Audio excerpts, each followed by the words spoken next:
Hello, my name is Simon Miller from What Culture Wrestling, and you are listening to the PodMania Pro Wrestling Podcast, and you better keep listening to it. Why? Here's why.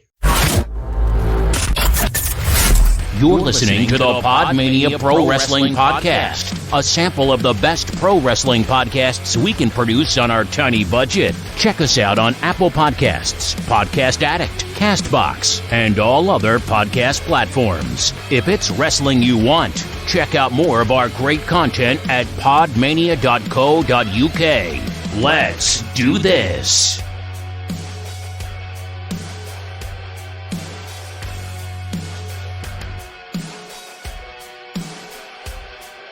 Hello, and welcome to another episode of the PodMania Podcast, also known as the episode where we take a Progress Virgin, partner him up with a Progress Smark, and see what happens when they review Progress. Chris, how are you? Get blue, boys. There's going to be a good fucking tonight. Yes, we're finally doing the Progress Retro review that we said we were going to do, then didn't do for about 4 weeks, and it has steadily been driving Chris crazy, hasn't it, my friend? Because fucking the one time we delay a review, and it's when you're finally getting to watch Progress. Yes, I am a complete Progress noob. This is the first time I've ever watched Progress. It's in a lot of ways basically a weekly Progress. Yeah, I mean... Yeah, when you look at the talent that was on this show, and I know that was why you chose it for me and Garth. Garth, coincidentally, isn't here. He has watched the show, and he's given his ratings, but he is not here. Reasons were not given as to why he's not here, but I'm sure, Chris, what kind of fancy reason are you going to give for Garth's absence? Here's the thing. I think he got his dick stuck in a blender. He's now in the magical dick shop finding a prosthetic, but he's also there with his wife, because, you know, she's the one who's going to benefit most from this prosthetic, so... I mean, let's be perfectly honest, like, you know, I can't understand why people fuck their exhausts. Like, I know it's a thing, I don't understand it. Like, but at least there's, like, a hole, and there's no, you know, foreseeable damage, unless someone turns the car on. A blender, there can't be any pleasure.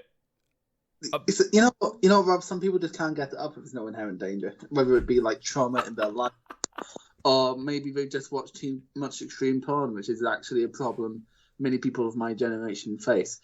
But yes, Rob, but I can see it happening.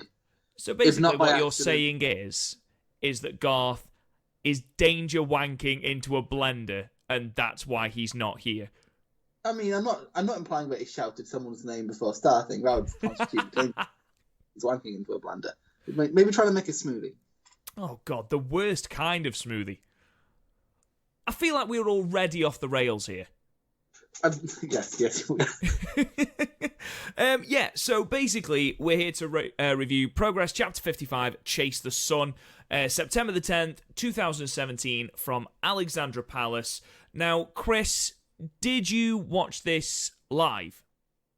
No, well, you can't watch any Progress shows live, really. You know what I mean, at the time. No, this is like literally 3 months before I got into Progress. I got into Progress 2 shows after this. Right, okay. And how many times have you seen this show in particular now? Twice. I watched it once when I was told to go back to it to understand the current product, and then again for this review. Okay, that's fair. That's fair. Obviously, this is my first foray into Progress, and I must admit, despite it being, 3.5 hours plus, it was a thoroughly enjoyable show. Top to bottom, I really, really, really enjoyed this show.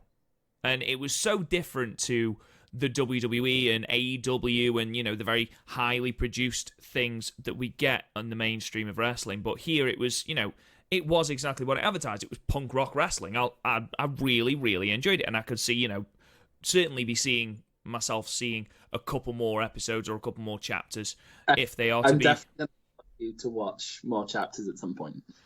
At some point, I'm sure, during this review, we will review more Progress, I'm sure, because Garth seemed to be into it as well, and Garth's our barometer of what we review, I feel. You'll often see someone and just go, Japanese smart, Indie smart, Joshi smart, get the fuck out of here. And that's honestly just when I talk to him about normal things. Just music in general. No, it's like, Garth, I really like No Gallagher's High Flying Bird. Get out of here, Joshi smart. I'm like, all right. Just Joshi gets brought into everything. I mean, let's be honest. In the retro review, there's absolutely not a chance he is reviewing any Joshi whatsoever. I mean, I'm pretty sure they put in the biggest Joshi show ever is like the Tokyo Dome one, the Big Egg Pro Wrestling Universe. And don't ask me what the name means; I have no fucking clue. But I'm pretty sure he just it's like we don't have veto powers, but he'd find a way to veto it. Yeah, absolutely 100%. But he didn't veto Progress, and Progress was voted by you, our Twitter following. So thank you for that. And yeah, let's dive straight in. Like I say, Alexandra Palace, the biggest show that Progress have done, upwards of 2,000 tickets sold. It was a sellout, and you could tell that from the pictures. Not a seat to be had in the house. We started off with the Progress Tag Team Championship ladder match with... can I quick opening? Yeah, of course. All right, so the opening video package was a don't steal our shit thing, and it's like you wouldn't steal Ginny's handbag. You wouldn't steal Pastor William Eva's cross. You wouldn't steal Glenn Joseph's glasses. Yeah. And then Jim Smallman does his normal thing, asking if crowd have seen Progress before, and said for one little Progress, which is don't be a dick. It's a cute opening. Anyway, go on.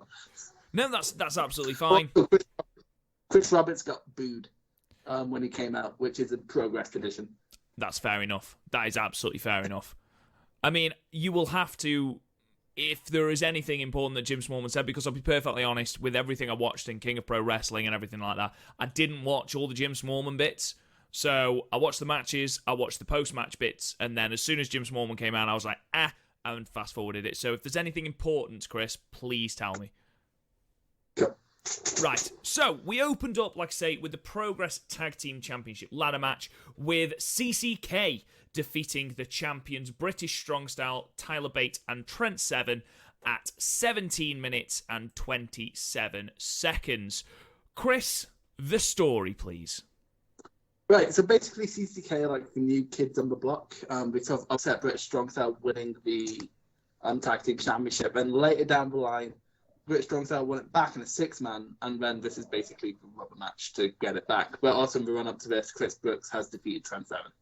Basically, British Strong Style are like the biggest, like a lot of what Progress eras can be defined by like heel runs. So you sort of like have Jimmy Havoc's run, and now we have British Strong Style. And you said to me, actually, before we recorded the other day, that you can't imagine British Strong Style as heels. Well, it's, like you say, and I've said, and I will probably say multiple times, I've never seen Progress before. And my only exposure to Mustache Mountain and British Strong Style is through the NXT UK stuff, where they are uber baby faces. So to see them in this completely different light, to see them as these heels that are fucking universally hated, especially, and obviously this goes on into the main event as well, is, you know, I mean, I can't see Trent Seven as anything else now. I think that's what something I love about Progress. Like, despite the fame of someone, they would boo the face and cheer the heel. Like, for example, Ospreay and Havoc had a feud last year, and Ospreay was the heel, so he got booed, despite the fact that it's Will fucking Ospreay. But I think that's like, important. It is important because it really takes you out of it when Kevin Owens, for example, as amazing as he is, he gets cheered.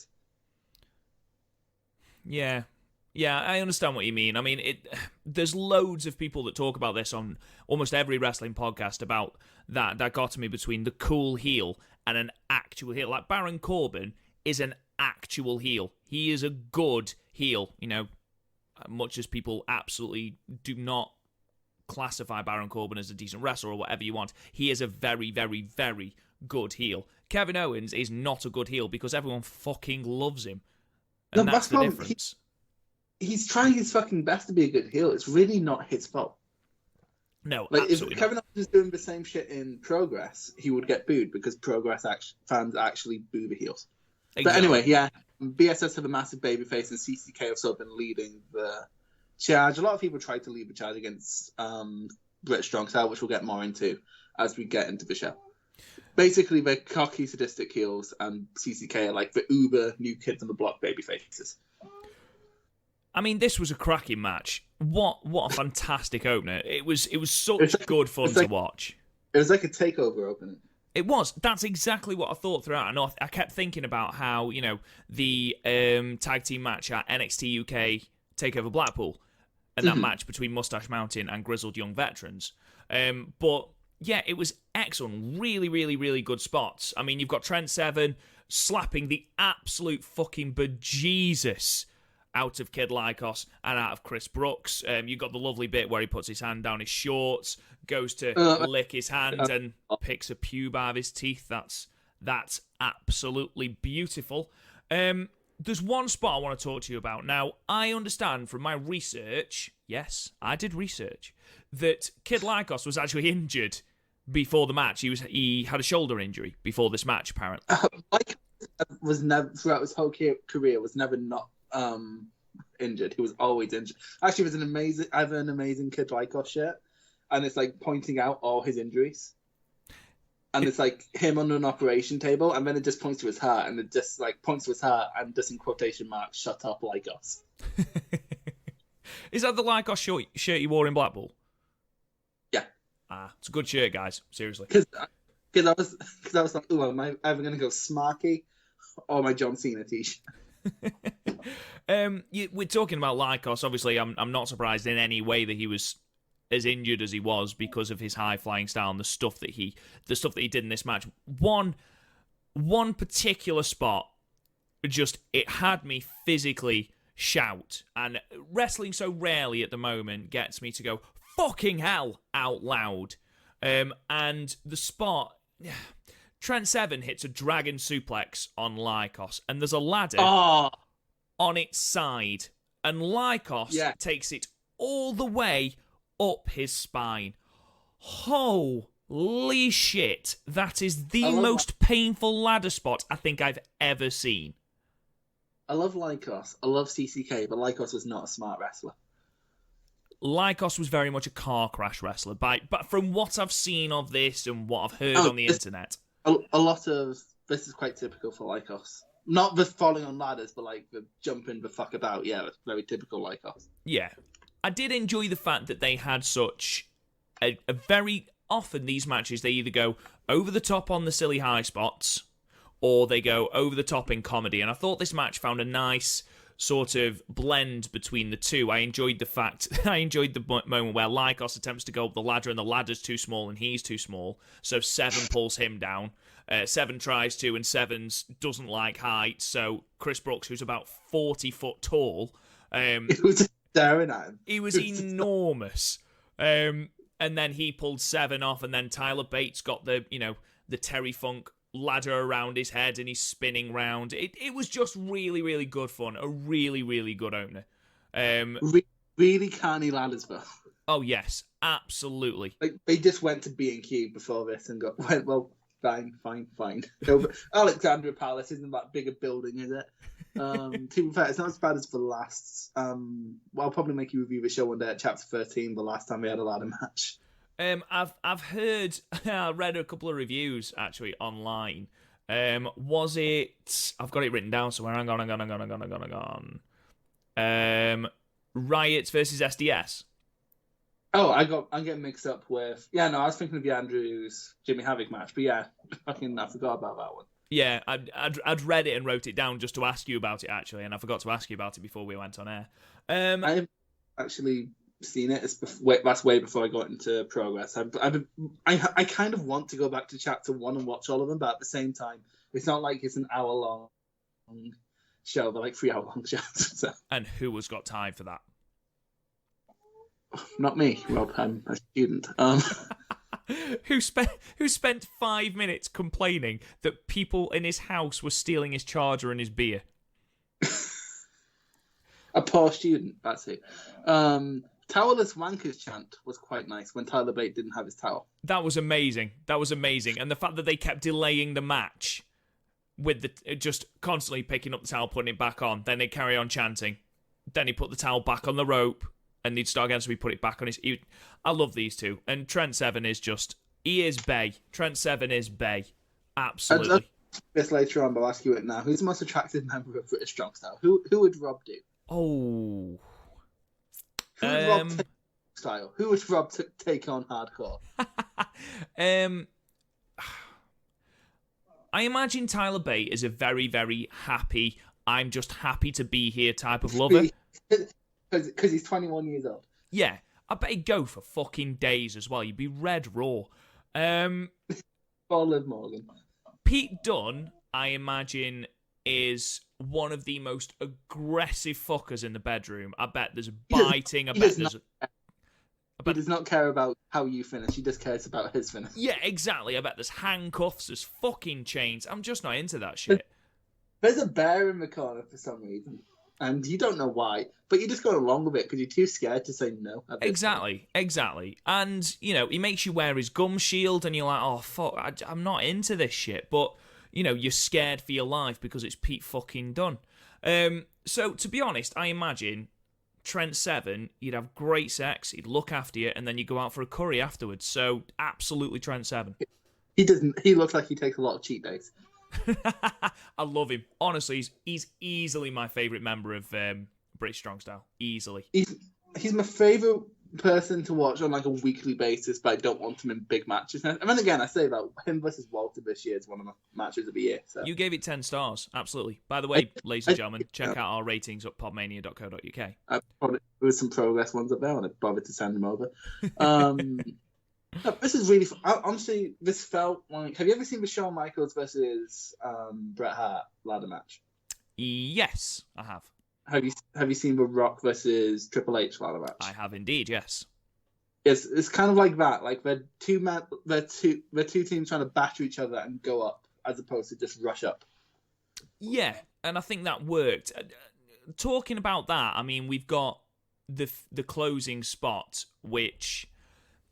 I can see why some people think it's quite contrived. It was really the only contrived spot with a ladder. So we can let them off. We can let them off a little bit, and it leads to, an extremely painful spot if you're Tyler Bate, having been body dropped onto a ladder. But yeah, CCK win the titles. Cathartic, Chris? Well. Yeah, because this basically it's super weird. So like the story of tonight is basically can British Strong Style be toppled? Whereas the story of next year's Wembley show is can British Strong Style regain their dominance? So the Wembley show then. I know we're going slightly off topic here, but again, it's it's an interesting product. I want to know all I can about it. The Wembley show. So are British Strong Style faces at Wembley?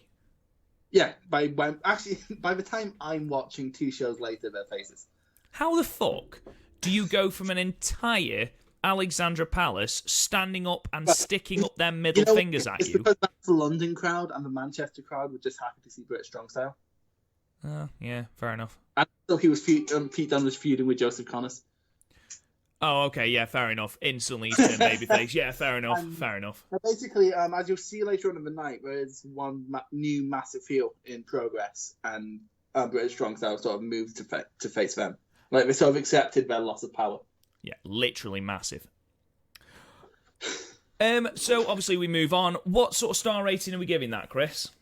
I gave this an 8. It was really fun. I honestly think it would be better if it wasn't a ladder match. But also, these lads have had non-ladder matches already, so... Yeah, I think it was the natural progression, if that's the storyline. I'd give it 8 as well. I thought it was a real good barnstorming opener. I know Garth gave it 8 as well. He was very impressed. I think his only gripe was the fact that it went slightly too long. But at 17 minutes, That's about as long as standard NXT opening. So. Yeah, I don't think it lasted too long. There is a match later on that I think suffered from going too long, but... We'll talk about that in a minute. So before we go into our next match, Chris, we're on Jim Smallman watch. Is there anything important that Jim Smallman said? Jim Smallman introduces Paz, who is a new father at the time. So well done, Paz. Back in 2017, the daughter will be 2 now, so that's going to be healthy use. Sorry, Paz. But also, Paz is now Lucha Paz. All right, okay.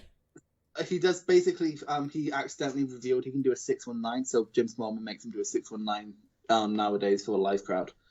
How the fuck do you accidentally reveal you can do a 619? No, said it, not thinking Jim Smallman would act on it. Okay.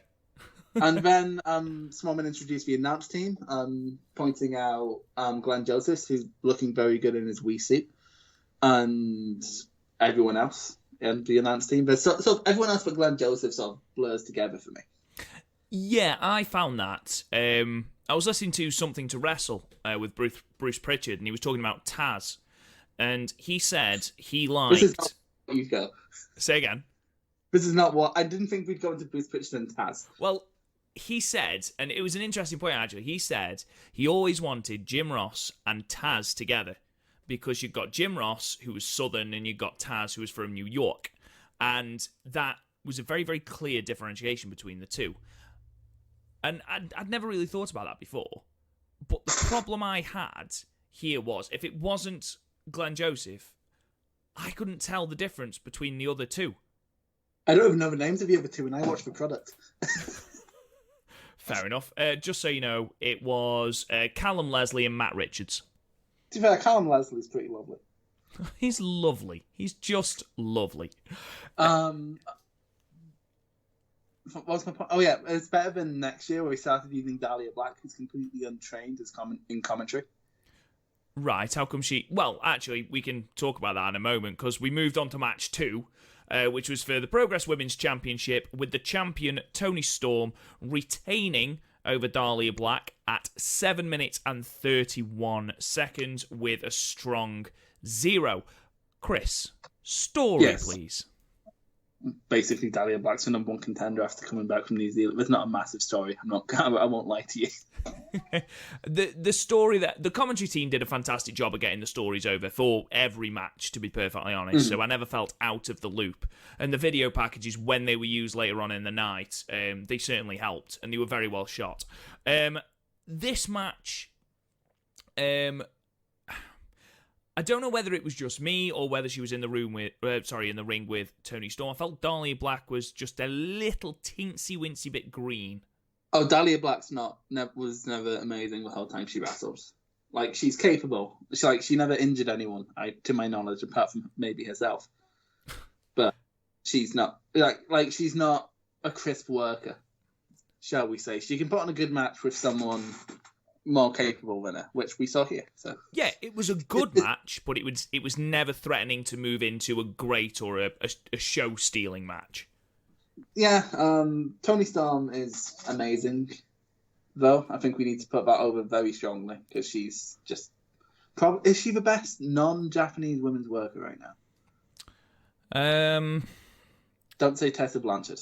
I mean, there is Tessa Blanchard. Tessa Blanchard's a better package, but not a better worker. Non-Japanese women's... I mean... Because say this worldwide, you have like Iwatani, Momo Watanabe, and all these other names that mean fucking nothing to you. I know Mayu. Oh, you have Asuka and Kairi and Io. So like, it's not really fair if you include the Japanese. Well, yeah, but I mean, if you look at NXT, you've got Candice LeRae. Candice LeRae is great. Who's fantastic. You've got Tessa Blanchard, who you can't discount much, as I know you want to, just to annoy Garth. It is just Garth, to be fair. We had a massive debate a few months ago. I was just like, okay, so who's better, Toni Storm or Tessa Blanchard? Expecting you to take my fucking side. And you didn't. No, I didn't. You're right. And to be honest, you look at the WWE's main roster. They have got some absolutely amazing women. I mean, Sasha Banks, Charlotte, both are fantastic workers. Bayley is a fantastic worker. Becky Lynch is a fantastic worker. I think, she's probably not the strongest of the 4, but I'd say Toni Storm is somewhere around there. I don't think she's the strongest, no. No, so she's not. She's definitely not the strongest promo. This title's mine. It's Toni time. There's a decent technical start that went into a crisscross at the start here. Toni coming out on top because she always does. She's amazing. You saw some art-based offense, which you don't really see from Toni nowadays, do you? It was heavily arse-based. Very arse-based. I mean, I don't think I've ever seen that from Toni Storm before, and at one point she was just standing bent over, slapping her arse whilst Dahlia Black watched. which was a bit odd. It was quite standard until about a year and a half ago. Oh, weirdly, until she signed with WWE. Wasn't Mae Young before this? No. Well, Pete Dunne was the WWE champion, and that happened in... No, I don't think... Hang on, this happened in September, and Mae Young was during the summer. Yes, but hasn't there been 2 Mae Young Classics? There has. She was in the first one. Tony wasn't in the first one. She was in the second one. Yes, she was. She was in the first one. She got knocked out by Kyrie. Was she in both? Yeah. Oh, okay. Then I didn't realize she was in the first one. Fair enough. My apologies. I don't know. The first point I realised that Dahlia wasn't exactly the strongest worker. No, don't get me wrong. I mean, she landed her head a lot. They obviously wanted to put her over. She kicked out of a strong zero, which, apparently is no mean feat. But her moonsault looked really ropey. Like, it's very close to CM Punk levels, and you don't want to get to CM Punk levels with moonsault. No. Aside from that, really, for me, the only other moment is where Tony obliterates her with 2 strong zeros to retain. And then we had the post-match. Chris, do you want to talk to me about the post-match? Well, very quick, I'd like to mention the hope spot from Dahlia got the crowd quite into it. Dahlia Black was surprisingly over. She was. Fair, that's because she was chucked out the country. Well, she had to sort out her visa, like her and TK Cooper. So that's sort of what got Travis Banks over, was the fact his friends had to go. So people felt sorry for him. Right, okay. So, now they're back, but TK Cooper's injured, which is a shame. But, yeah, and also the German at the end, where Dahlia just lands on her fucking head. Yeah, there's... I hate stuff like that. I can't... Yeah, not nice. I think because we're New Japan fans, and just any trauma to the head after Shibata, it's just like, no. Yeah, no, I agree. So, yeah, we had this match, it finished, and then post-match, we set up another angle. Yeah, Ginny came out to attack Dahlia, because they were best mates, and they're no longer best mates, and Ginny, as the crowd was chanting, is a cunt. Yes, some really inventive chanting from the Ali Pali crowd. That was the Jimmy Havoc one, but Jimmy Havoc trained Ginny, so... Oh, well, there you go, then. I mean, yeah, she took out Dahlia's injured leg. She'd previously broken her leg, apparently. And then, yeah, that was pretty much it. Apparently, Ginny was annoyed because Dahlia had taken the title, despite the fact that she'd lost 3 separate matches to get her a chance at this title. She's a very... that's what I'm saying about when we were doing the NXT UK stuff. She's not a fashion eater. She's just entitled. See, and when we did the NXT UK stuff, I said to you, I can't get behind her because the fashion eater stuff just isn't enough. Or, it's not a thing. It's skin deep. In Progress, she's just an entitled rich kid, which works a lot better. Yeah, I agree. That's a far better gimmick. I'd give this 7. I gave it 7. I think it could go another 5 minutes. Tony could have got an 8 out of Dahlia. Are you surprised how little time it took up? Yeah, because Progress really likes their women's division. They do. I say that. For the last 3 champions, 3 out of the 4 champions have been part-timers. Right. Tony turned into a part-timer once she got more involved with WWE. Then there was Ginny won it, who was full-time, but then Jordan Grace ran it, who, of course, has a lot of commitments in America, and now Miko Satomura has it. Mm. So it's a lot. It's not part-time, it's quite a lot. But because of how Progress runs their shows, that kind of works. I was just going to say, it's not a weekly thing, so it doesn't particularly matter if it's on a part-timer, to be honest. No, but even Jordan Grace only defended it in Progress once in her 6-month reign, so... Yeah, that's not great, is it? No, twice, actually, but that's still not great. No, not in 6 months. That's Brock Lesnar levels. Yeah, no, she defended it a lot, just not in Progress.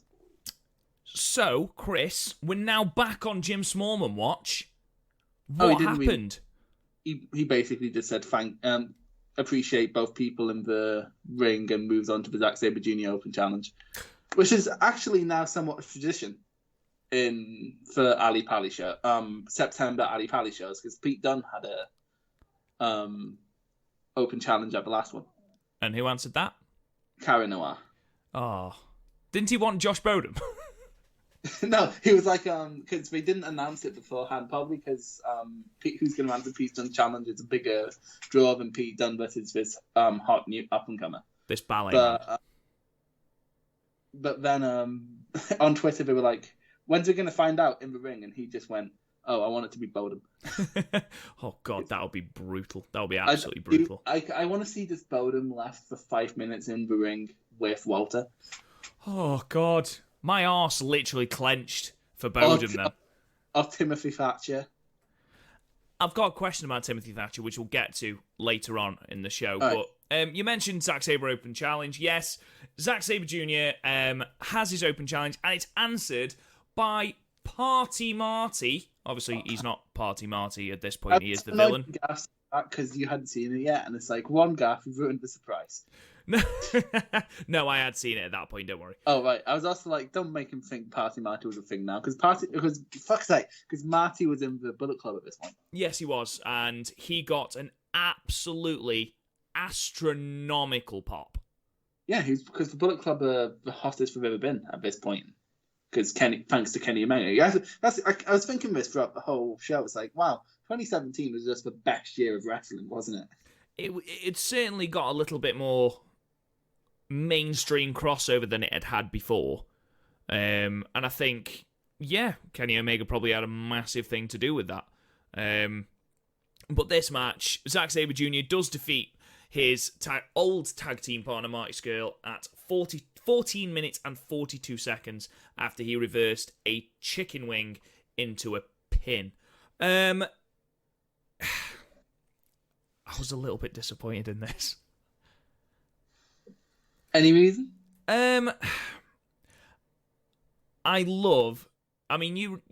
You've seen me do New Japan stuff. You know how much I love Zack Sabre Jr. and, we talked all the time about Best of Super Juniors, and I'm a massive Marty Scurll fan as well. I don't know what it was about this match. I don't know whether it just... My favourite Zack Sabre Jr. matches are the one with his quick reversals, him turning literally anything into these wonderful holds.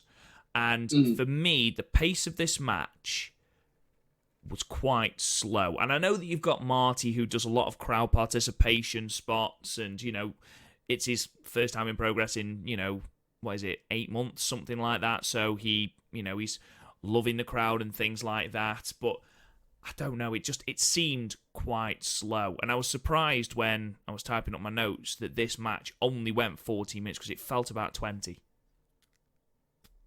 Yeah, I enjoyed it, but also it's definite, and especially with their Progress matches, I'd say it's their weakest.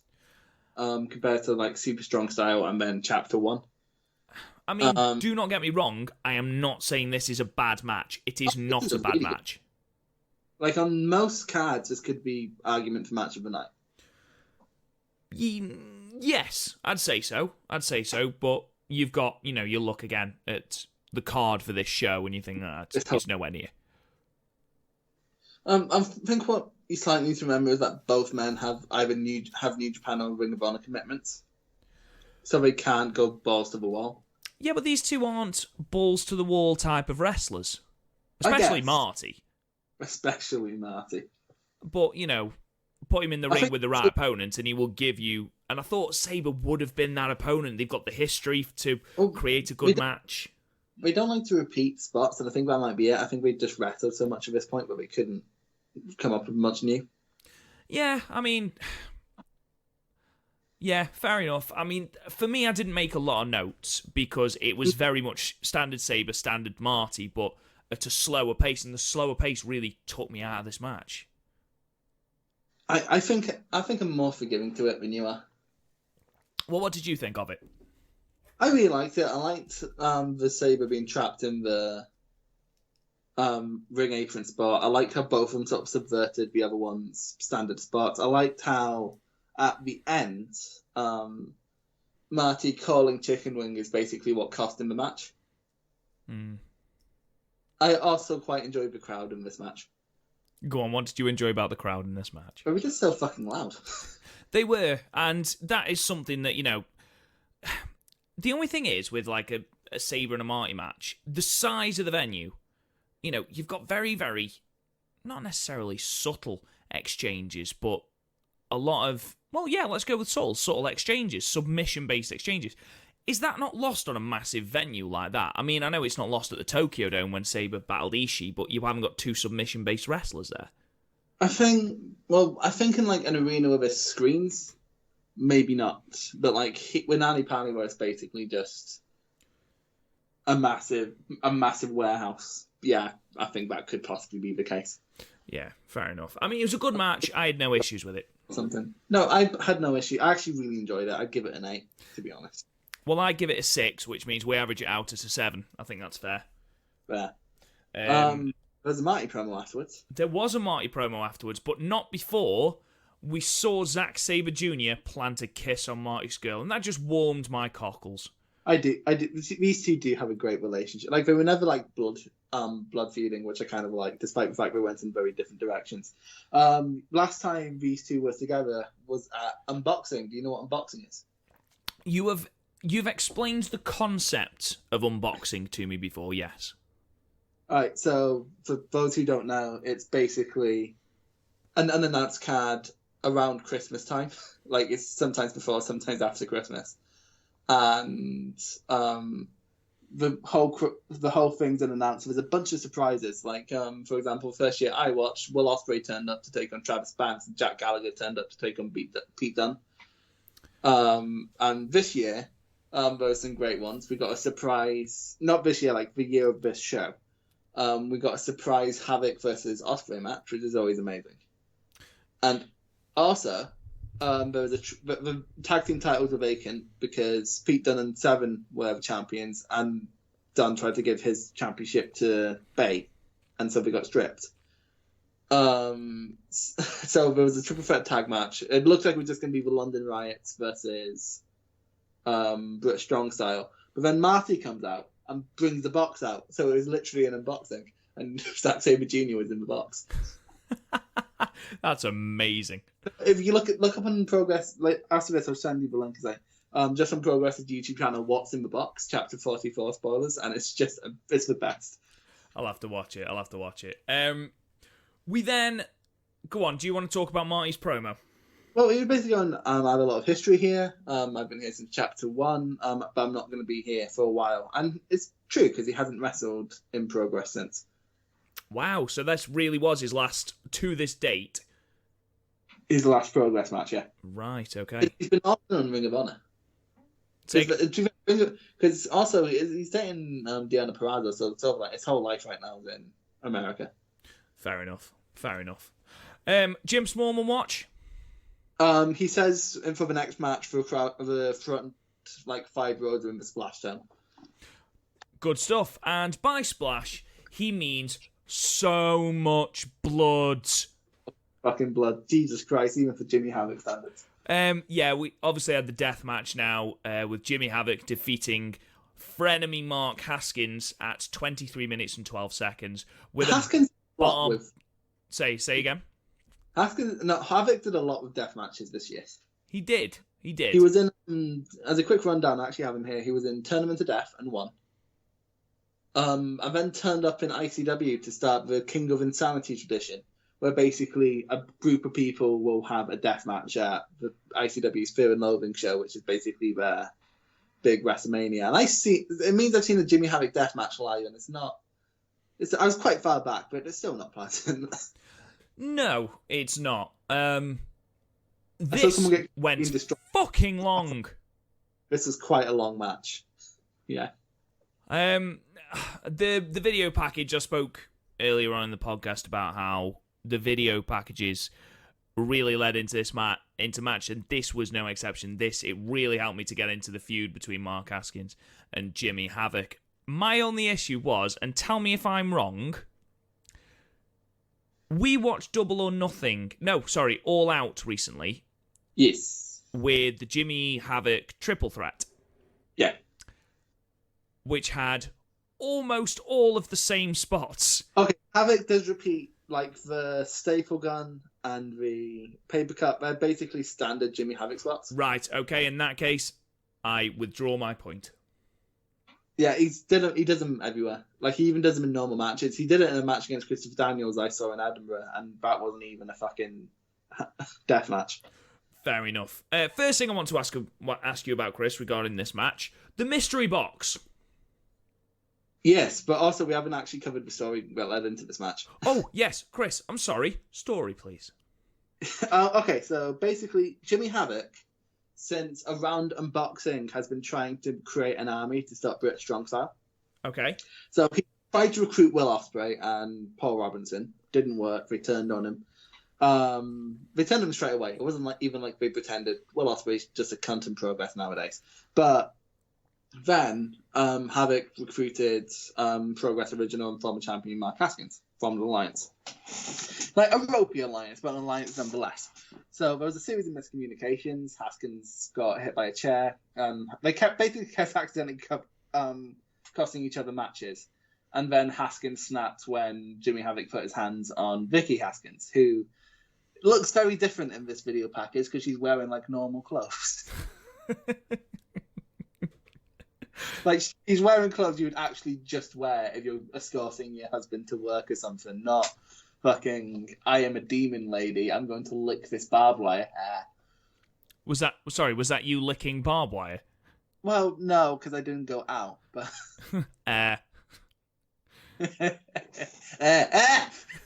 Shit! Anyway, carry on. And that's how Chris lost his tongue. And anyway, it really, what I love, so they fell apart, but like they were trying to reconcile after Jimmy Havoc put his hands on Mark Haskins' wife. So they were talking with Flash Morgan Webster, as you do. And I just sort of love how Flash Morgan Webster was just sort of like, I'm just going to let these two fucking talk. And Haskins was like, I haven't been able to get back my Progress title. And Jimmy Havoc was like, yeah, well, fucking, you didn't lose it, you just gave it up. They took Progress for tooth and nail to get that thing off me, which to be fair, they did. They put like Mastiff and Rampage in the same ring and was like, get him. So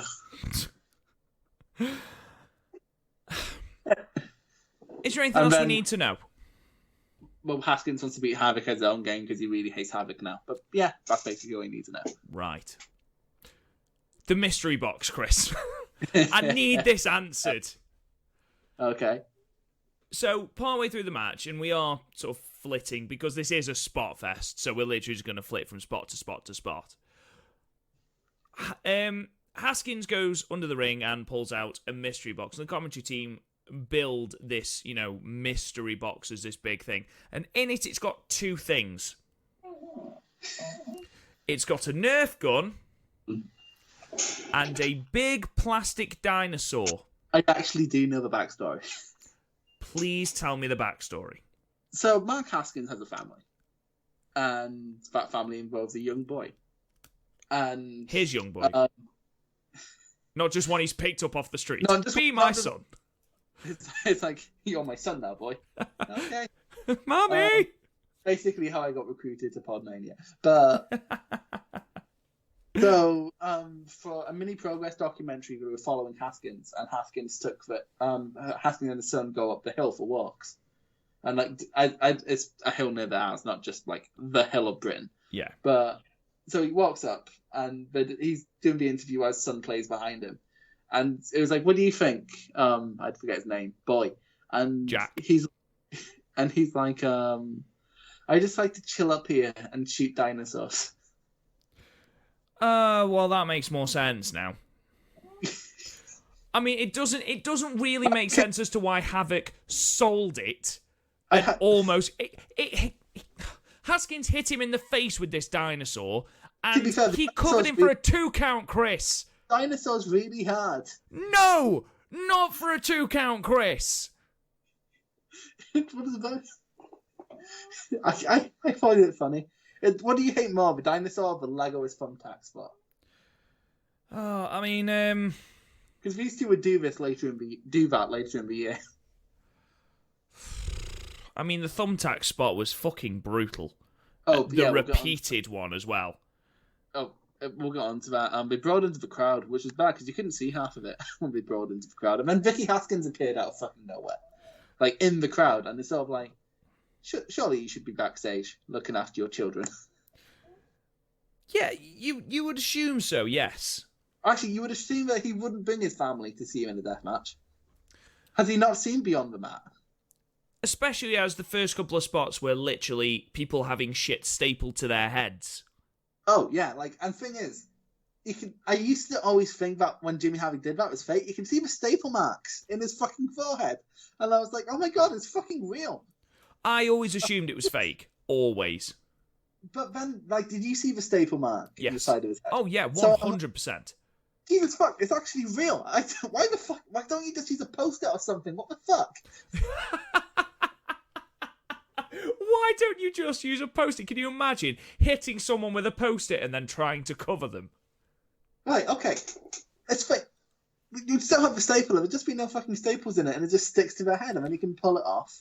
Blood capsule or whatever. It can work. You don't need to staple fucking someone's foot. When you give your, I don't know, children allowed to use staplers. We were back in my day. Back in your day, like you're old. No, we're not. No, we're not use staplers anymore. They taught us how to use staplers in primary 1. I mean, I remember stapling my hand when I was a kid. I mean, I stapled my brother. What, Jimmy Havoc style? Yeah, well, on the arm, not the head. To be fair, he stabbed me with a compass. So you had your own death match, is basically what happened? That's basically what happened every weekday, 4 o'clock. We both get home from school. Fair enough. You fight.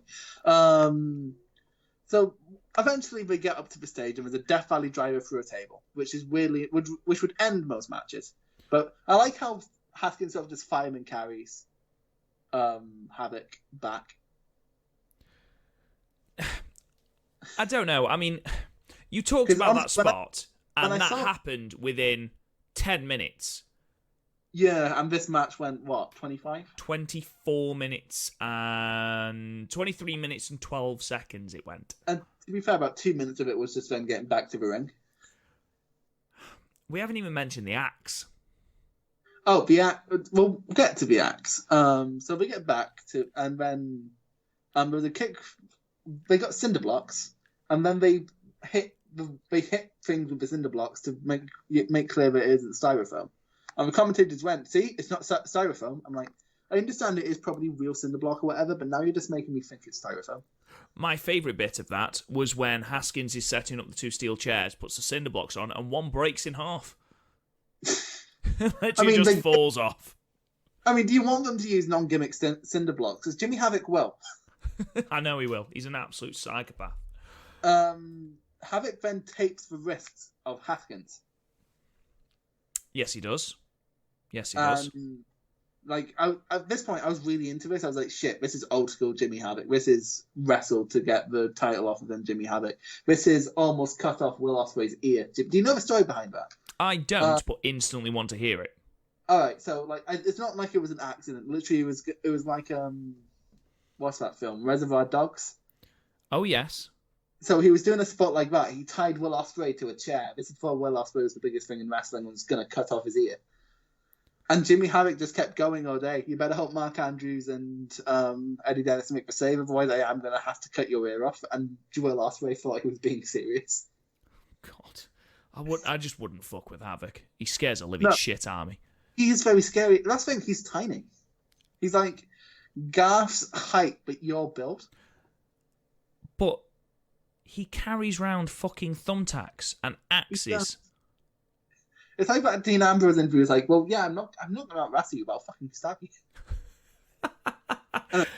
Paper cut spots, including the mouth, and blood pours out the fucking mouth of Haskins. Haskins sells it brilliantly. Was that a blood capsule, or was it just blood mixed with spit? I think it was a blood capsule.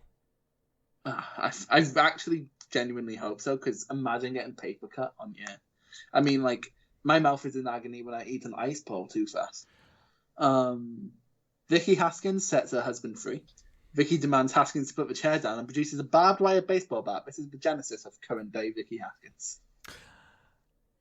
Now, this is where the match should have ended. But it didn't. It still carried on. We wouldn't have seen Chris Roberts get punched in the face. No, in fairness, big up Vicky Haskins for the punch she gave to Chris Roberts. I think to be fair. Say again. I think that might have been real. Chris Roberts got abused by wrestlers in Progress. You know what I love? He returned, actually, because he left Progress at the end of last year. Because he's now with NXT UK and was doing stuff in New Japan.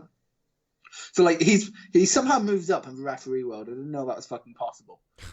But now, at least he's not coming across Shah Samuels and Josh Bowden. But now, he returns in the Progress Rumble for the Proteus Championship and stunners everyone. Nice. It was great. We get the thumbtacks, Chris, now. Yes, we do. Actually, no, first we got an armbar with the fucking bat. We did get an armbar with the bat. That's disgusting. At this point, I mean, I know it's a Havoc death match, but it had gone that long at this point, and there'd been so many false finishes that I was just like, I was gone at this point. Because, I mean, an acid rainmaker onto a bunch of thumbtacks didn't win the match. No, I think it's because I'm more used to Jimmy than you, because I've seen this sort of shit live. I'm just used to the excess of Jimmy Havoc, so I'm more willing to go along with it. Excess if is it's fine. my first time seeing Havoc, I'd probably be reflecting your views, so I'm not saying they're wrong views. I'm just more used to it. No, I'm not saying that it was a bad match. Again, there are no bad matches on this card at all. It's a fantastic card. And I don't think there's anything below a 7 on this card. no, I agree. And I gave this a 7. But, I don't know, for me, and something that really did take me out of it was that after having been power slammed to fuck on the thumbtacks, Haskins was put away with the shittest barbed wire acid rainmaker in the world. It looked dreadful. I don't think the camera angle helped that either. But to be fair, there's not much you can do with that spot without actually killing Haskins, but also don't do the spot there. Exactly. I think you're 100% right. I don't think the camera angle was right for that spot at all. I do think that we did skip over one thumbtack spot where Havoc literally put himself in the thumbtacks to try and dropkick Haskins into the... Yes! I meant to mention that. Oh, God. That was a good storytelling. He's like, okay, I'm going to fuck myself, but going to fuck you more, but then it didn't end up fucking him, so it's like, oh, no. I do like how they put over that Haskins has no reason to be upset because Jimmy Havoc is the king of the fucking deathmatch. Yeah, that is a good point. I don't really understand. I mean, I know Haskins wanted to beat him at his own game, but seriously, man, Havoc deathmatch? Really? Do you think it's not as... in ICW around the same time, Havoc was doing this thing.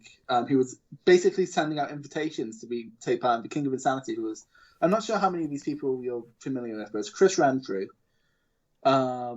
Stevie Boy, and who was the other one? Shit. Chris Renfrew, Stevie Boy, Jimmy Havoc, and Mikey Whiplash. Are you familiar with all those people? I know of them. Haven't seen any of their work. Right, so basically Chris Renfrew is a nutter, Stevie Boy is a... Ned, and Mikey Whiplash is a demon. So, but Stevie Boy didn't want to do it because he was scared of Jimmy Havoc and Mikey Whiplash, so we basically just kept beating him the fuck up until Stevie Boy. And we were doing like psychiatric evaluations going into the match, and Stevie Boy was like, "Hey, I'm the victim here. All right, I fucking." Anyway, it was fun. I saw too many death matches live this year. It was a bit disgusting. ICW went a bit overboard. Anyway, I loved this match. I kind of enjoyed despite the fact it did have a lot of high spots, it still escalated. No, I don't know. What did you give it?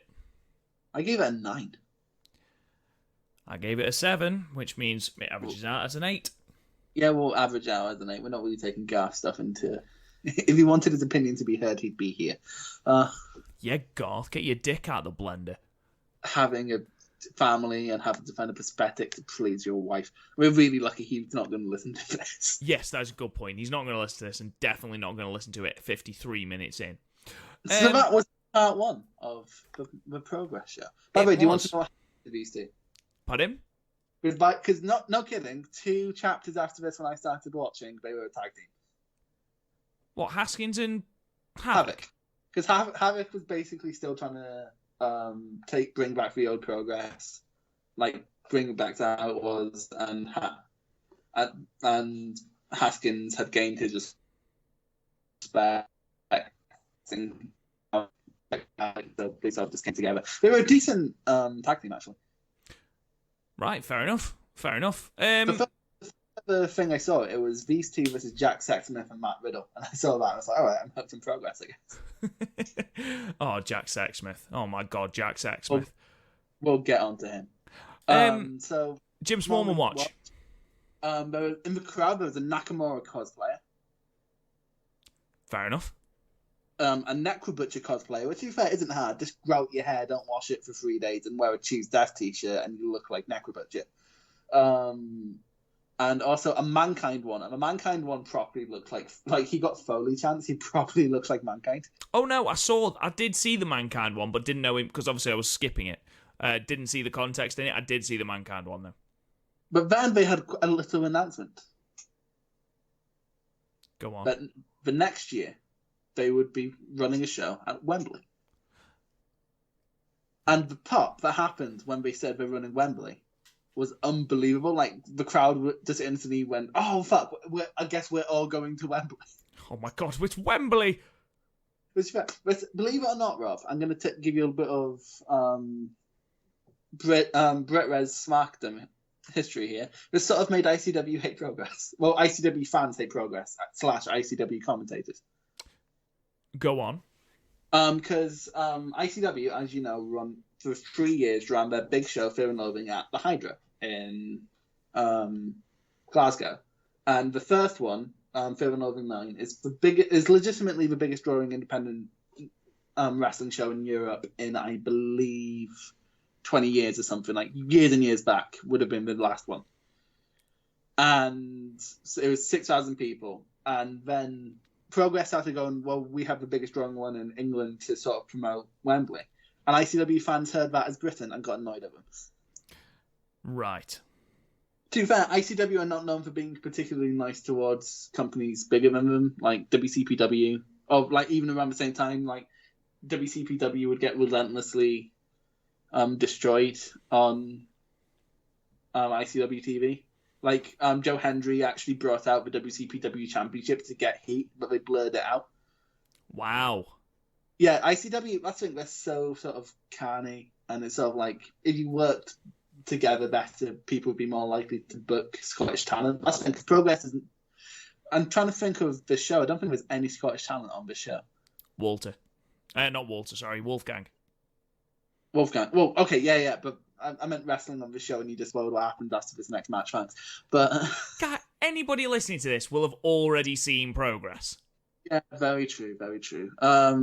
But yeah, like, I can think off the top of my head, Wolfgang, Joe Coffey, Kenny Williams, and Noam Dar. That's the only Scottish talent I can think who got booked on a semi-regular basis. And honestly, I think how sort of annoying ICW can be didn't help. To be fair, I love ICW wrestlers as shit. But anyway, yeah, ICW fans don't like Progress because of it. Fair enough.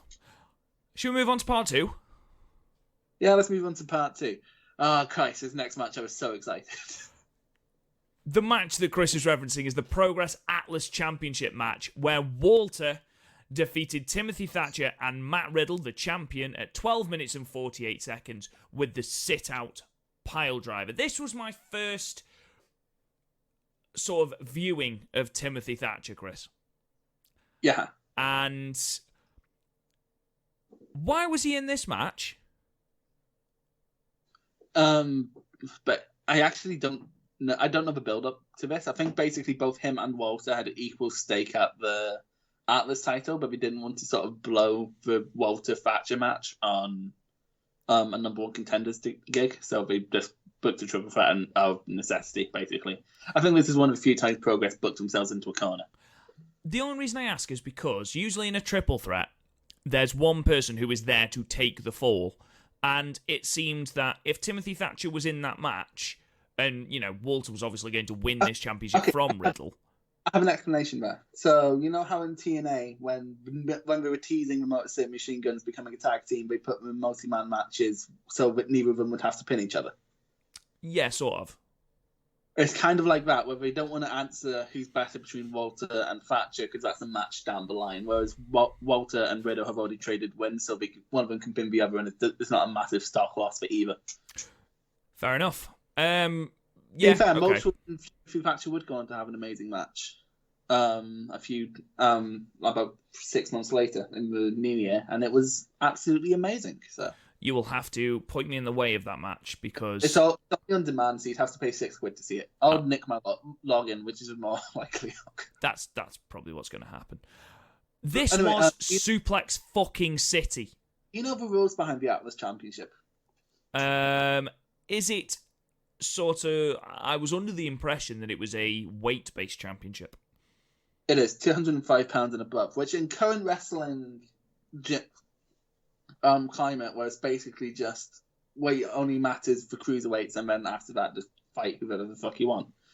I kind of like that. I kind of like there's a dedicated Huss championship, basically. Mm. Yeah, fair enough. Sorry, I thought you were going to say some more stuff. It's not much. It's just basically the Big Lads Championship. Some great champions like Rampage Brown, Doug Williams, Trent Seven. Walter was their last champion, but he unified it. Great championship. I miss it. I miss it a lot. Joe Coffey fought through it a lot. Never won it. Poor Joe Coffey. Anyway, go on. Like I said, Suplex fucking City, this match. Fucking hell. We had chops, we had suplexes, we had running knees. It was brutal. I enjoyed the standoff between Timothy Thatcher and Walter, obviously both of them representing Ringkampf. They shit off each other. Yeah, they sort of looked at each other, gave each other a nod of respect, and then proceeded to absolutely destroy the fucking shit out of one another. Now, Matt Riddle is It's very different from these two. You know, I was talking to my friend, actually. But I was like, okay, I was watching the progress, I was talking to my friend Jen, and I was like, look, I'm sorry, I don't want to spam with wrestling stuff, but then sent a picture of Matt Riddle. This is Matt Riddle.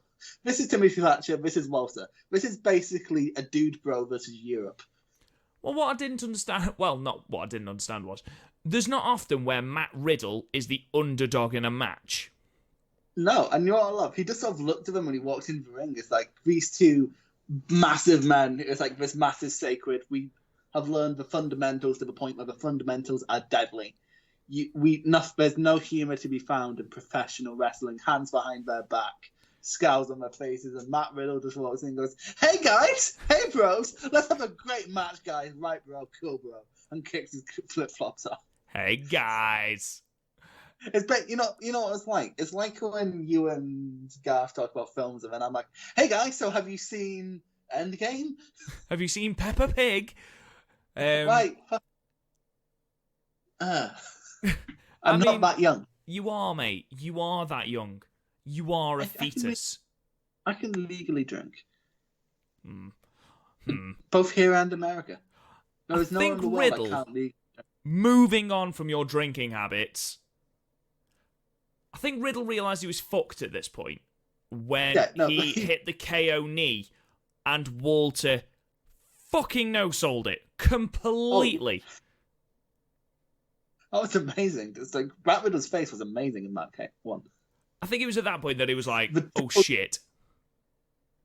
The triple. Walter's chops here were more brutal than you see on NXT UK. They sounded like an actual gunshot. They did. There was one he gave to Timothy Thatcher, and I thought, well, that's it. His rib cage has exploded. That's it. He's dead. You think that's bad to see their solo match? Or Walter's match with PCO? Oh, God, I don't want to watch a PCO versus Walter match. Good grief.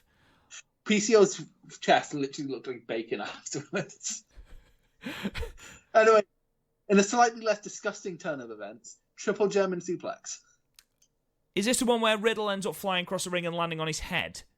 Yeah, because they were going to try to do it to Walter, and then it was like, Walter's like, just in a very Walter way, it was like, nope, just walked around and did it.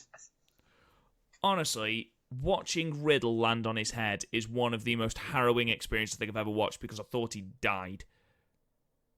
I know, that's how good this match was. You sort of got lost, not thinking these three were going to die, despite the fact they don't.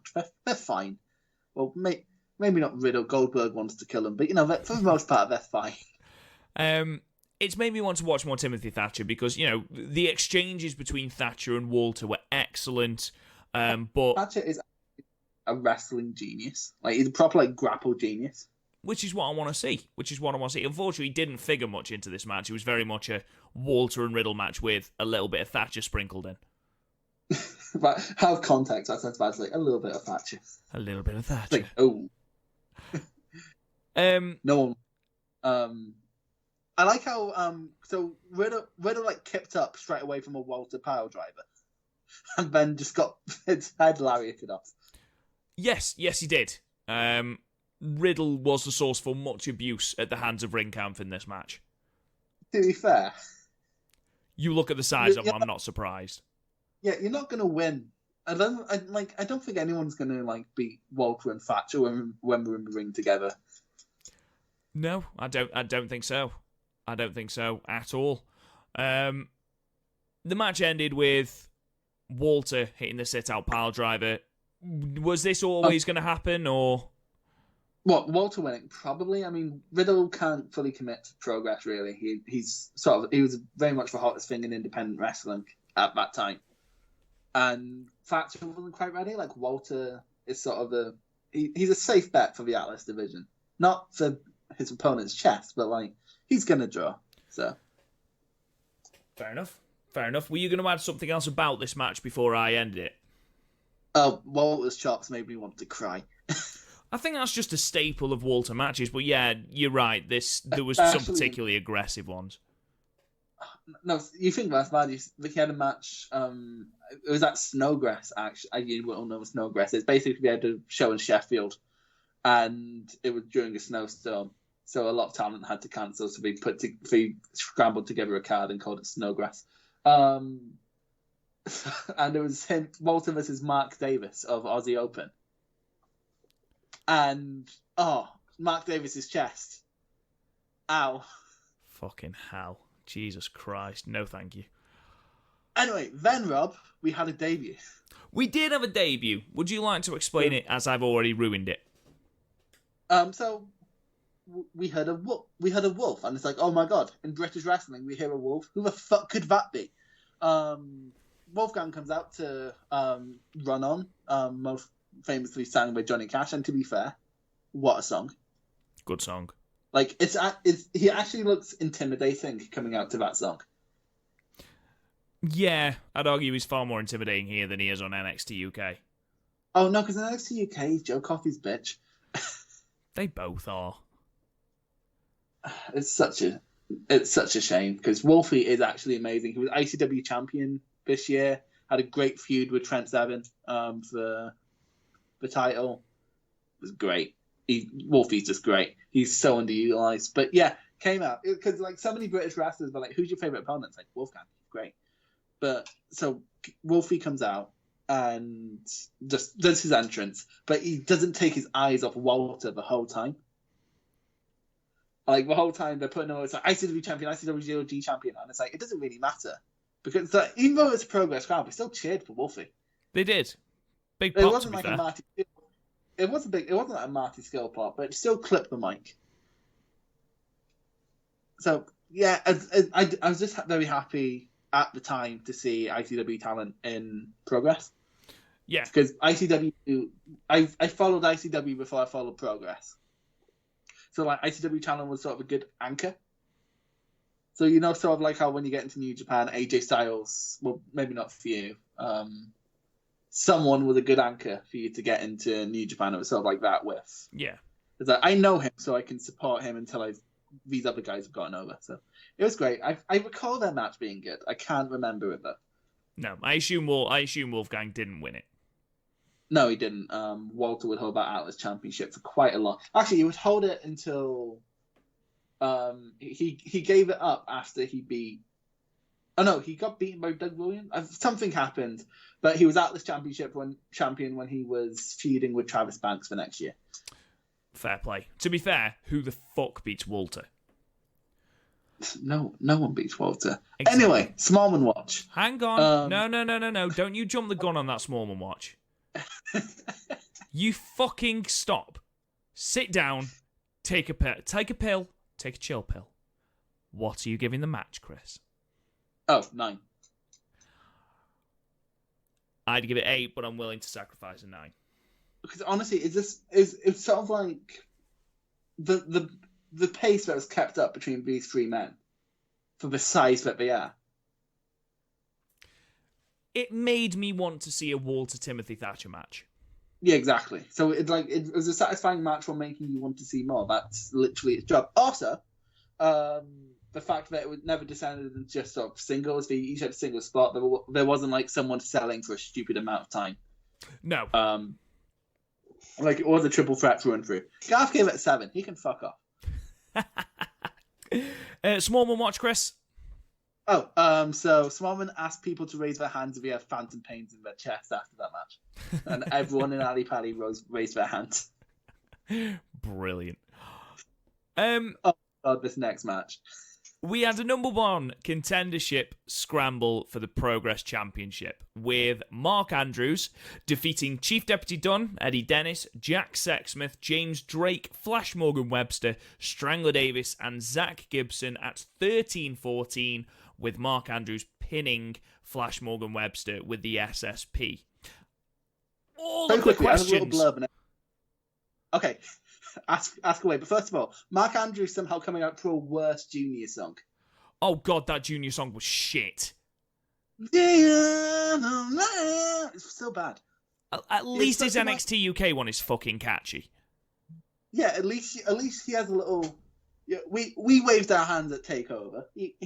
He's fun. It's at least a little bit of fun. This is just a shit pop punk song. Yes, it is. It is. About a house that's not quite home, which is a really bad name for a wrestling song.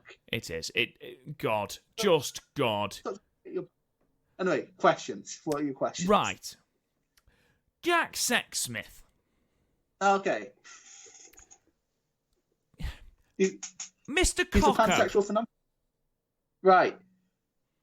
Okay. So he wants the kids to be safe. An admirable wish. To be fair, the two Cockos look quite durable. They look quite thick. For those who are completely unaware of what we are talking about, think Mankind's Mr. Socko, and, a hilarious parody from Jack Sexsmith is to bring out 2 condoms and to shove them in the faces of, but I believe, the grizzled young veterans. It was in the face of GYV, yeah. By the way, before we go, because we can talk about Jack Sex before debut, we need to talk about his Zach Gibson promo. Zach Gibson, honestly. He is God's gift to promos. Give me grizzled young vets all day, every day. They are incredible. You thought they got booed at NXT UK shows. Oh, Jesus Christ. Yeah, this put it to shame. He handed the mic to James Drake, and James Drake doesn't normally cut the promos. So, he doesn't have the presence to do it. When it goes to Gibson, it's like, "Hi, I'm Liverpool's!" And it just goes off on one. And then starts walking through the crowd. People actually trying to fucking jump him because he's so fucking annoying. But he's brilliant. He is absolutely brilliant. And he can do stuff that is objectively funny, but you still hate him. We talked earlier, Chris, about the heel. He is a heel. He's not a cool heel. He's a fucking heel. Do you see, I remember when you first started watching the UK stuff for the podcast, and you were like, "I'm really scared we're going to misuse James Drake," and me knowing what Gibson got away with in Progress, I'm really scared about Gibson, because Gibson gets away with so fucking much in Progress, is absolutely unbelievable. And he was just doing his standard run of the mill promo. Yeah, but people still absolutely despised him. And it's not like, for example, in Defiant, he was like, "I see a lot of people wear Bullet Club tops. There's only 2 subscriptions on your bank statement, the WWE Network and Pornhub." He's just fucking great, isn't he? He's amazing. So I'm going to go over some of the other people, because I know you know Mark Andrews and Eddie Dennis. You don't know Strangler Davis? Of all of the people in this match, the only person I didn't know was Strangler Davis. Right. Do you know who the London Riots are? I've heard of the tag team, the London Riots, yes. Right. So they were... they started out as regular tag team, moved on to sort of be Jimmy Havoc's Muscle, but then after that all disbanded. They started a decent tag team career going, but we're at the big show last year at Brookston. Then they broke up for reasons that are beyond me, because this is before I started watching. And Strangler Davis actually he's definitely the weakest person in this match. Can you agree? Oh, 100% yes. Yeah, because they dressed like Kevin Steen, but they didn't have the stamina of Kevin Steen, which is bad because Kevin Steen didn't have a ton of stamina. In this match, I'll be honest, the two weakest were obviously Chief Deputy Dunn and Strangler Davis, but Strangler Davis didn't even have a gimmick. That's what I mean. That's where I was going with it. Chief Deputy Dunn at least had a character and a gimmick and sort of shtick to do, whereas Strangler Davis was just a person who, we talked in the last match about how there's a triple threat, but none of them spent an inordinate amount of time on the outside.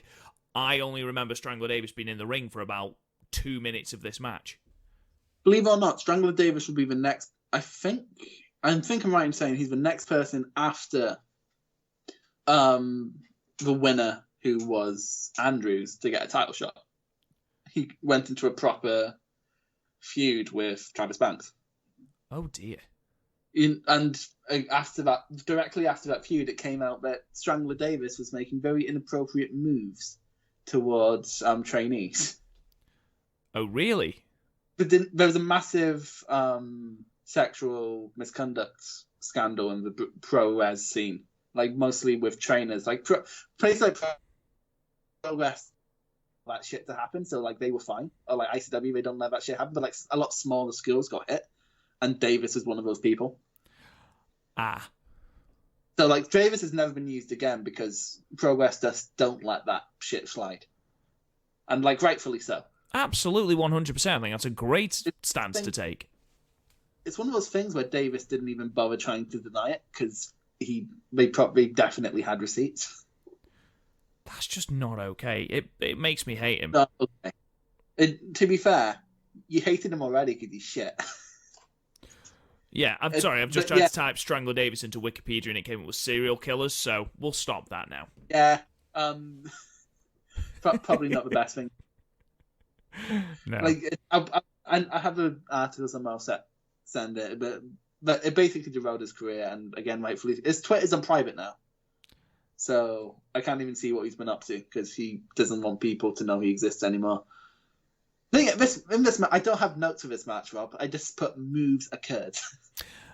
Basically, I have a quick blurb of some things I like. For example, Jack Smith with the rainbow streamers. I thought that was amazing. The Ugg boots. Ugg Life. Flash Morgan Webster being billed from a town called Malice. Outstanding. And then I love how his moveset is just sort of... they can't do it on WWE, and I understand why, but in Progress they care a lot less, so it's just how many mod references can we get? As opposed to like when Nigel McGuinness is reading the Wikipedia article for what a mod is. It's like, it started in 1967 with the band The Who or whatever, and then he's like... But then it's like there's Pinball Wizard, there's Eaton Rifles, which is his Destino. Yep. There's he used to come out to In the City, like a Super Strong Style. They let the competitors have any song. So like Tyler Bate came up by to Sledgehammer by Peter Gabriel, and Flash Morgan came out In the City. It was amazing. I loved how he did the oi oi oi. FSU of Mandrews and Dennis coming out to the same song that would actually play into what happens later. Yep. And then seriously, the boos for Gibson were deafening. Incredible. This is before the smarky shit towards Gibson started happening and people just hated him. People just legitimately hated him. Like literally just hated him. And to be fair, him growing a beard was the best thing he's ever done for himself, because without a beard, he does look like an absolute fucking knacker.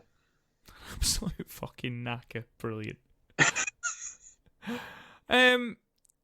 This match basically sort of centered around grizzled young veterans working as a team and being fucking amazing. Oh, fucking some of the drop kicks James Drake throws. Jesus Christ. Yeah. Like the one he did on Jack Smith. Oh, God, yeah. Yeah, and to be fair, a surprise for Jack Sexsmith had to retire because of concussion problems. Well, there was one when he was sat in the corner and he took a move, and I think it was a dropkick from Drake, and it was like, fucking hell, the noise it made. It was like a water chop. He's also very good at, like, the dribble for selling. Like when he gets kicked, dribble will come down. Oh yeah. Fair enough. What do you think? Anyway, I'm going to take some of Jack Smacksmith and make you love him or hate him. So he was in a tag team with David Starr. Okay. And they called themselves Sexy Star. That's amazing. I love that. It's incredible. Anyway, so like I literally have no like moves happened. Apart from at the ending of this match where Mark Andrews helped Eddie Dennis hit Eddie Dennis's move. I don't know what he fucking called it, but it's like Prince Devitt's reverse Bloody Sunday mixed with an Emerald Flosion. Like he lands like it's an Emerald Flosion. It's actually a really cool move. I really like it. And then Andrews is like, Eddie, you go for the win. Jumps out the ring. And then seconds later when Webster knocks Dennis out the ring, Andrews hits the shooting star for the win. Yes, that's literally what happened. But, Webster sort of teases turning on Andrews. Yeah, Webster was like, and then was like, nah, we love each other. We're Welsh. That obviously means we love each other. Walks away. And then I love that fake out because it makes you think, okay, so Andrews gets his moment. Fucking no. In comes Eddie Dennis. Yeah. The big bastard. He is a big bastard. He's a big lanky bastard, but still a big bastard. Hits for, I'm going to call it the Dennis Flosion because I don't know the actual fucking name. And then this feud went on for a year, believe it or not, Rob. I remember you referencing this feud. Say that again? I remember you referencing this feud before. Yeah. It's because, all right, so basically Eddie Dennis got injured not long after this, so they couldn't have their blow-off as soon as they wanted, so they had it next year at Wembley. That makes sense. But like, when Eddie Dennis was not fit enough to wrestle, but fit enough to like come in and out the ring and cut promos, he'd just start fucking with Mark Andrews. Like, even if Mark Andrews' friend was in a match, he'd cost that friend a match. Yeah. And then Mark Andrews would keep going, Eddie, you don't need to do this. And then it makes Eddie Dennis my hero. He attacked Junior while they were playing. Amazing. And he was like, they're not in this business. And then, like, for the longest time, Eddie Dennis was going, he was like, the Naito thing was like, I'm not going to give you the satisfaction of having a match at Wembley. Why don't we have it on an Attack show? Or a Fight Club Pro show? Or, like, just naming random promotions in London. And then eventually, you know what really snapped Mark Andrews? So, like, keep in mind, up until this point, Eddie Dennis has attacked him, attacked his friends, attacked his band, attacked his tour manager, not let cost Mark Andrews shots at titles, basically made Mark Andrews' life hell. If there was news, he would have leaked them. And then they got pulled apart, and then Eddie Dennis started cutting a promo. Was like, you used your parents. Mark Andrews didn't do anything. You use this business to get more money, and you use wrestling to get your shitty band over, and that's what broke Mark Andrews. That was the straw that broke the camel's back, was it? Yeah. Ridiculous. That's what made Mark Andrews break out of these 20 wrestlers holding him apart to attack him. It's like, do this shit. Boom. How dare you grief my shitty band? How dare you? So it's weird. As soon as you said that, I was like, well, Eddie Dennis is your face now, surely. So yeah, that was what did you give this? Honestly, I literally put down anyone could give this anything between a 5 and an 8, and I'd probably agree with them. So I'm just going to let you rate this. I'm going to give it a 7. Yeah, the work rate was insane. Apart from Strangler Davis. I mean, I'll be honest. I love Grizzled Young Vets. I'm a massive, massive mark for the Grizzled Young Vets. So. Oh, you think you should watch more progress around this time then? Because they were very prominent. They main evented shows around this time. I'll have to check it out. Smallman watch. Nothing really. It just cut straight to the video package for this match. Fair enough. And this match was the main event of Chase the Sun, Chapter 55, and it was for the Progress World Championship, with Travis Banks defeating Pete Dunne, the Progress Champion, the second longest reigning Progress Champion, at 24 minutes and 7 seconds with the Lions Clutch. Chris, story. Right, so I touched on this earlier. British Strong Style are a bunch of cunts. Correct. And they've been running roughshod on Progress for about the last year. Pete Dunne won the title. So Haskins won the title at Chapter 36. We're going to need a bigger room again at Brixton Academy against Mike Skill and Tommy End. Okay. And then Haskins got injured and gave up the title in the middle of the ring. So then at the next show, which was the Graps of Wrath, I believe, they were... Okay, so there was qualifying matches, and it turned into a 7-man elimination match where it was Travis Banks, TK Cooper, Pete Dunne, Trent Seven, Matt Riddle, Jimmy Havoc, and Sebastian. And you don't need to know who Sebastian is. Okay. It really isn't. Everyone hates him and he can't wrestle. Okay. So Pete Dunne wins after Tyler Bate. And then, so Dunne goes on this massive run. While Travis Banks is having a bad time, his partner's been sent back to New Zealand, and he's on his own. So going into Super Strong Style, he was a big, mega babyface. So Super Strong Style, the field, Rob, for Super Strong Style this year was a who's who of wrestlers, and I'm not even joking. It was an unbelievable field.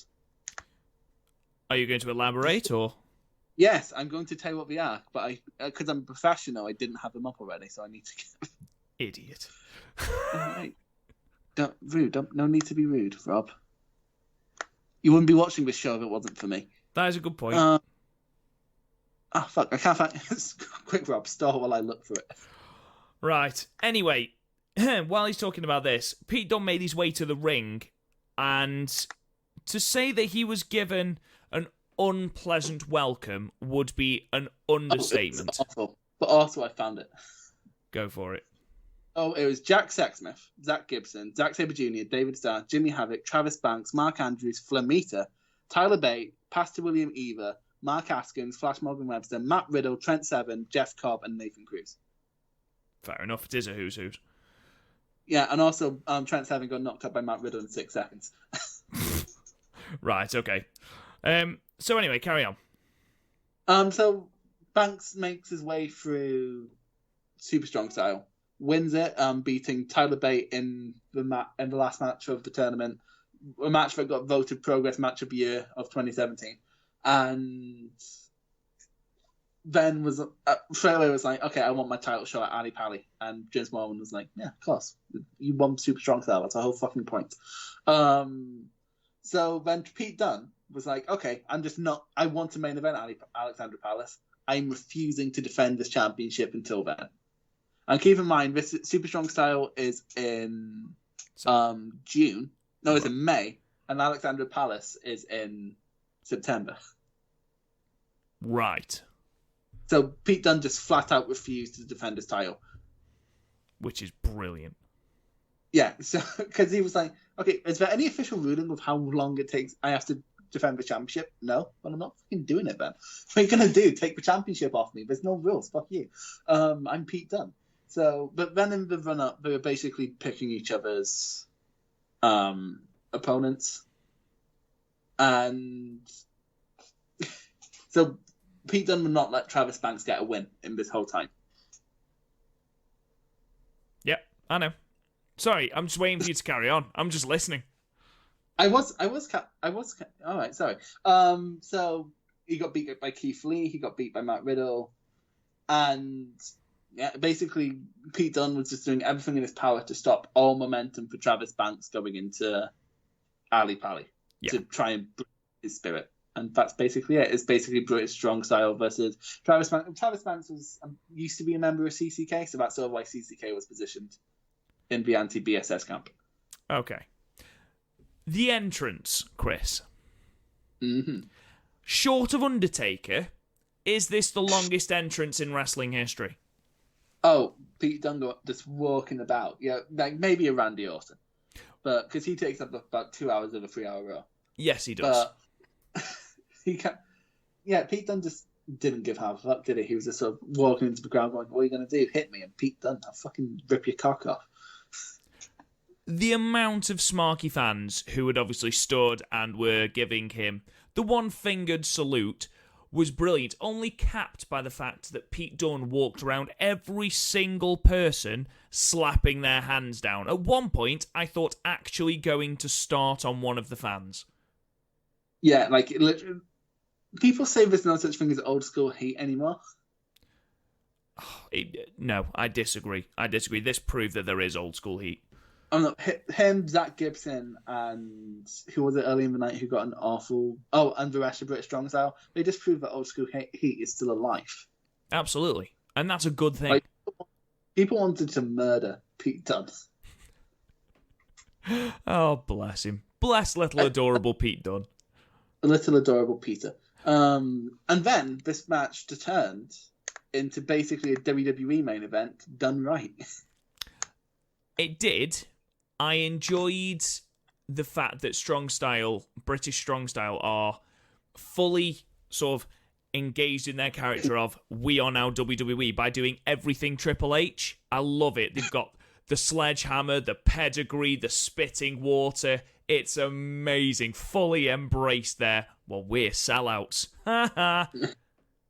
It's brilliant. They were heels before the WWE thing. I feel the need to clarify that because some people just get annoyed when people use WWE for heat. Yeah. But, like, they were already very heated and they were just sort of like, well, we can take this and make this nuclear. And, like, they didn't overdo it. Like, they weren't... Apart from Trent Seven did use it when he was a face to get pops. Like, it used to be a running thing where Zach Gibson, in the Mustache Mountain versus Grizzled Young Veterans feud, Zach Gibson was the only one at the time not signed to WWE. So he phoned up and was like, "Oh, hey, Triple H. Yeah, I have to wrestle this Scouser." And he was like, and he just sat up and was like, "Hey, Kai, you know what me and Tyler have, Zach? WWE contracts. You know what James Drake over there has, Zach? WWE contracts." And then he just got to James Drake and go, "Colleague." Brilliant. Absolutely amazing. This match was really, really, really good. My favourite moment, I think, of it, though, was Travis Banks going for a tope and literally Pete Dunne elbowing him out of the air. That was like, ouch. Like, you see them sometimes, and it's like, well, you were a million miles away. I don't know if it was the camera angle or if they're just that confident in each other's abilities. Unbelievable. Absolutely unbelievable. I like how Chris Roberts had the story of, okay, I'm not taking any shit after being punched by a girl and just threatens for a strong style with a sledgehammer. Specifically Pete Dunne, which was brilliant, because Pete Dunne was like, "Yeah, what are you going to do?" And then Roberts came at him with the sledgehammer, and you sort of saw Pete Dunne go, "Oh shit, all right, okay, calm down." I love Pete Dunne's smirk into "Oh shit, actually no, don't hurt me," which he transitioned so well into, I thought. Yeah. They brawl into the crowd, and this was a particularly bad brawl into the crowd. Like, I'm sure it was a good brawl in the crowd, but we saw fucking none of it. No, we didn't. Except for one camera angle. And what's fucked, from that camera angle, you can see there's a camera there. I don't understand it either. So we also managed to... You say it was a WWE main event done right, and it was, but that after the bullshit of Mustache Mountain being kicked out by the referee and then all that...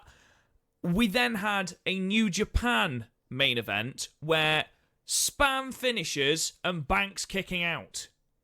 Yeah, there was quite a lot of that. But to be fair, we did explain it away by having a big gap between a lot of them because of the ref problems. It was still stupid. It did get ridiculous by the end. I do completely agree with you there. Though, did you laugh a little bit at Travis Banks kicking out of the pedigree at 1? Yeah, I absolutely laughed at that. It was brilliant. And you know what I did like early in the match actually was 2 coast to coasts And then straight away, Pete Dunne just goes for a pedigree, like, right after. I'm like, okay, so I guess Travis Banks did this coast to coast for fucking nothing. Yeah, it was... It did get to a point where we were no-selling finishers, and it's at that point that I start getting a little bit taken out of it. I did like how Banks took away the second rope to stop the Slice of Heaven. Yeah, I saw it as a case of even the rope is pissed off with these finishes now. Even the rope wants to go home. But no, it was a good match. It was a good, solid match. Obviously, we had 3 different referees in this match, and we had Mustache Mountain coming back after they've been banished, and CCK coming in to take them out with their very, very loose connection with Travis Banks. And eventually, after spamming the kick-out button, we had... Go on. We had the resilience thing in 2K. Yes, he did. Banks eventually managed to tap Dunne out with the Lion's Clutch. Yes. Which was ridiculous catharsis. The commentary at this point from Glenn Joseph had gone into ultrasonic. He'd gone that high. Only dogs could hear him at this point. He was that excited, the fact that Pete Dunne had been dethroned. What I do love about Glenn Joseph is that he didn't censor himself. He's just like, holy shit! Yeah, Jesus fucking Christ! The thing is, I don't know if I think a lot of the time he's actually just scared that his friend has got hurt. Yeah, probably. You should see him in the David Starr match. David Starr's lariat's called a handstanson. And when he throws it, it's like, handstanson! He did get well into it. I loved his commentary throughout this. I don't think we've spoken about it enough. It was great. He's sort of like JR in the sense of he's really in the moment, but also like Paul Heyman in that he can break down a fight perfectly. Like, I've told you about the Cara Noir thing, but like it's the best example where he got Cara Noir's ballet background over as a reason he should be a feared fighter. I still don't think that's a thing, but okay. It's a thing that happens. I enjoyed the fact that Pete Dunne was the one who gave Banks the belt and then sort of shrugged his shoulders as though to go, I don't know how the fuck I haven't beaten you. I've WWE. I'll be fine. Yeah. It was great, and obviously, enormous pop from the Ali Pali crowd. Travis Banks gets his mum and his dad in. I genuinely watched the entire thing thinking at some point someone's going to come in and attack Travis Banks' mum and dad, but it didn't happen. We ended on a happy note, which was good. And what I loved is Travis Banks' dad nicked the title. So did his mum. His mum genuinely was like full on, I am the champ. He just saw Travis Banks go, give it back, mum. It's like fucking, don't hog in my moment. What did you give this then? I gave it an 8 because I remember seeing it at the time and being properly into it. Like in retrospect, because of the amount of like Japanese wrestling I've watched, like, interference annoys the fuck out of me. Yeah, I'd give it 8. It was a high 7, but I'll give it an 8. Again, the honestly, reasons I give it I've an 8 given you. Pop at the end and for Dunn's heel heat. Yeah.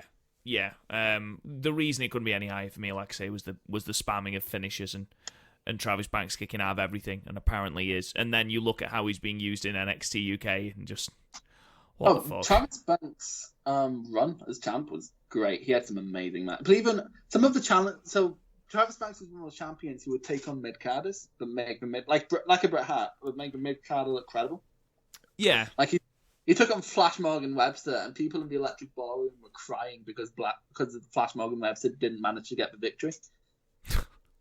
Like Jack Sexsmith got a shot at the title. Oh Jesus Christ! I love Sexsmith, by the way. I thought he was hilarious. Oh, Sexsmith is great. The pansexual phenomenon, love it. He beat Joe Coffey at unboxing that year. Wow. Yeah. Okay. I mean, what? Okay. Well, no, it's yeah. I'm trying to think about. He had it's one of those you have to watch it matches with Will Ospreay.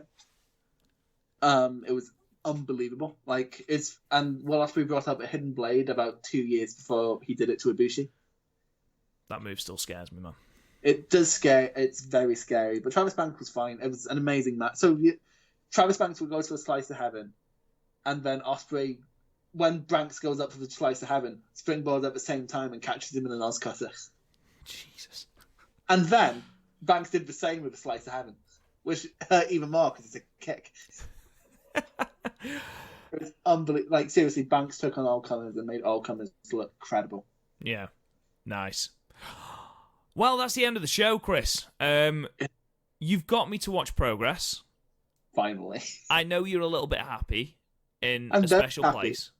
No, because, like, it's literally the thing I'm most passionate about in wrestling. It's what I imagine Impact is to Garth or Batista's dick is to you. Like, it's just... Whoa! I mean, you're right, but... Yeah. It's for one wrestling show where I don't ever find it a chore to watch. Like, you saw me with Super Strong Style this year. I watched all those shows the minute they went on demand and didn't pause the whole way through. No, you're right. You did. I feel sorry for you that weekend, actually. Hey, they're all up on the website. All those ratings are up on the website. And to that, I remember I keep reading it. I think it's the one thing that makes me like a proper like mark, because I read reviews and people give like a match that I gave a 9, like a 2-star, and I'm like, Jesus Christ. Just completely impassioned rage.